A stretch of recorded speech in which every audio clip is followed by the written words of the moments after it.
Glória a Deus. Gente bonita, gente abençoada. A graça e a paz do nosso Senhor e Salvador Jesus Cristo. Amém? Você que ainda não se inscreveu, te peço gentilmente, se inscreva em nosso canal, tá? Venha ser um agente que propaga, que prega o Evangelho através do nosso canal, tá bom? Se inscreva, compartilhe, toque no sininho, você será notificado sempre que postarmos um vídeo. Hoje estaremos iniciando uma série de vídeos acerca das bases para o Evangelho.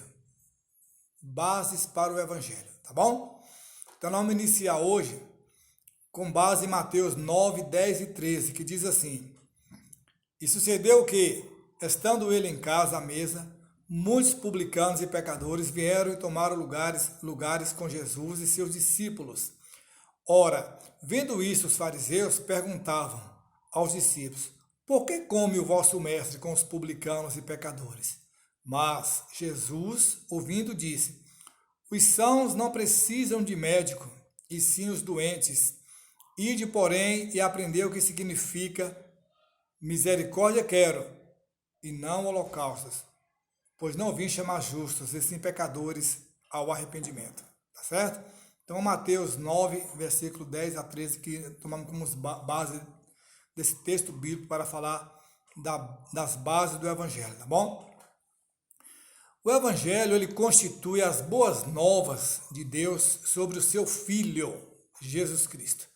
Mas vem sempre uma pergunta: mas a quem ele ofereceu essas boas novas?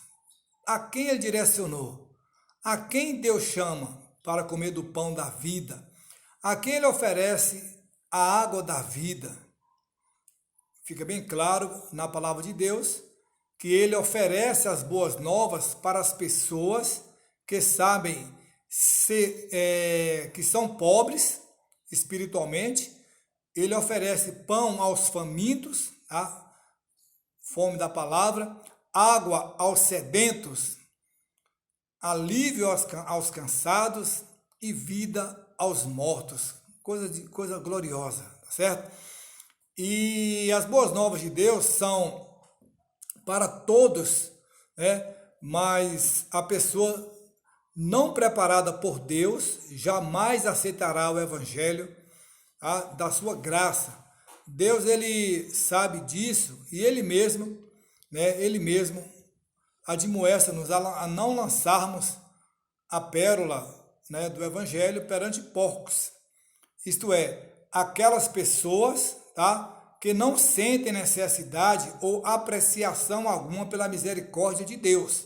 Então, Deus, ele não quer que a gente lance sobre essas pessoas, porque infelizmente tem pessoas que não têm apreciação nenhuma pela misericórdia de Deus, tá? Lamentavelmente é uma dura realidade, né?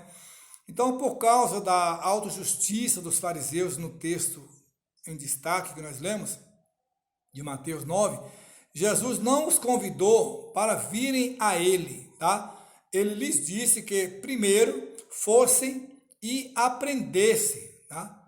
Então, primeiro tem que aprender, para depois vir para Jesus.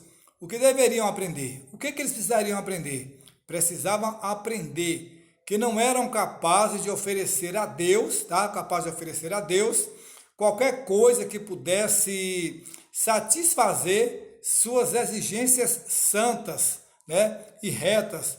E, portanto, eles eram carentes da misericórdia de Deus.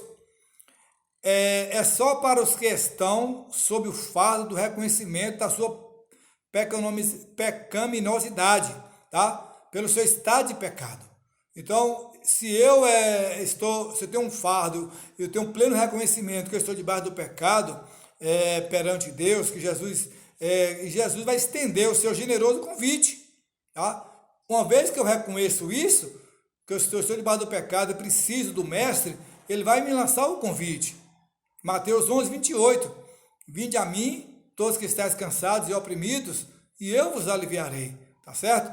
Eu vos aliviarei. Então, Deus enviou João Batista para fazer o trabalho necessário de preparar Israel, né, para receber o Messias, juntamente com o seu Evangelho, Mateus 3. Porém, os líderes religiosos recusaram aceitar. Eles recusaram aceitar a mensagem de condenação, né, que João lhes anunciava. A palavra de João foi um tanto dura perante eles, a aceitação foi difícil. Eles não aceitaram, eles não deram ouvido. Tá? Então, permaneceram duros e inflexíveis. Lucas diz em seu evangelho, lá em Lucas capítulo 7, que todo o povo que o ouviu e até os publicanos reconheceram a justiça de Deus, tá?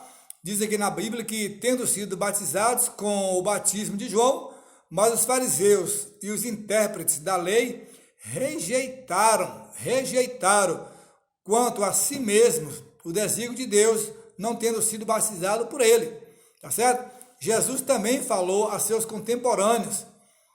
Ele diz lá em João 9,39, eu vim a este mundo para juízo, a fim de que os que não veem, vejam, e os que veem se tornem cegos. Meu Deus, tremendo, né? Os que reconheciam que eram espiritualmente cegos, recebiam compreensão espiritual através da verdade, né, que é Jesus. Como os fariseus recusavam reconhecer a sua ignorância e tal, né, permaneceram para sempre em escuridão. Ou seja, aquela escuridão espiritual vedou a pessoas que não conseguem enxergar. Eles andam cegos. E Jesus falou lá em João 9, né, alguns dos fariseus que estavam perto dele perguntaram-lhe, acaso também nós somos cegos? Respondeu-lhes Jesus, se fosseis cegos, não teríeis pecado algum, mas porque agora dizeis, nós vemos, subsiste o vosso pecado. Tá? Então, os orgulhosos fariseus acreditavam que já eram iluminados e compreendiam perfeitamente a vontade de Deus. Eles não sentiam a necessidade, né, alguma de receber visão espiritual, pois aos seus próprios olhos já podiam ver bem. Então, o orgulho do fariseu, ele criou uma barreira, né? Então, diziam-se guias dos cegos, Romanos 22, 2, né, fala isso, 17, 20. Por que, então, permitiram que esse homem, né, os ensinasse? Por causa de sua falha em não verem sua grande necessidade, né? E por acharem que já possuíam visão espiritual. Foi permitido, né, que perecesse. Já sabem tudo, então andem sozinhos, caminhem sozinhos. Alguém pode andar sem Deus? Alguém pode viver sem a presença do Senhor, né? Então, foi permitido que permanecessem em sua cegueira espiritual, sem uma compreensão alguma da graça de Deus através do Evangelho, né? Então, Nicodemos, ele procurou Jesus, mas este não lhe deu as boas novas do Evangelho, né? Conforme João 3, 1, 21. Aliás, Jesus lhe disse o seguinte, Nicodemos, você precisa nascer de novo, tá? O ensino da necessidade de novo nascimento não é o Evangelho. De fato, isso era desapontador para Nicodemos. Ele esperava receber algo diferente. E Jesus foi direto. Então, isso é o princípio dessa série que nós queremos trazer nesses dias para vocês, né? Quais são as bases do Evangelho? E aqui nós falamos aqui do alicerce, né? Que a pessoa precisa. Fica claro que, pela palavra de Deus, que ele oferece as boas novas para pessoas que sabem que são pobres. Então, esse é o início. A pessoa precisa reconhecer que ele é pobre espiritualmente, tá? Que ele é pobre, que ele precisa de Jesus. Coisa que os fariseus, com o seu orgulho, não quis, né? E ele disse, vinde a mim, todos cansados e oprimidos, e eu vos aliviarei. Um grande abraço, compartilhe, se inscreva no nosso canal, e amanhã nós vamos dar sequência a essa série de palavras acerca das bases do Evangelho, tá bom? Fiquem todos na paz do Senhor, um grande abraço e se inscreva no nosso canal.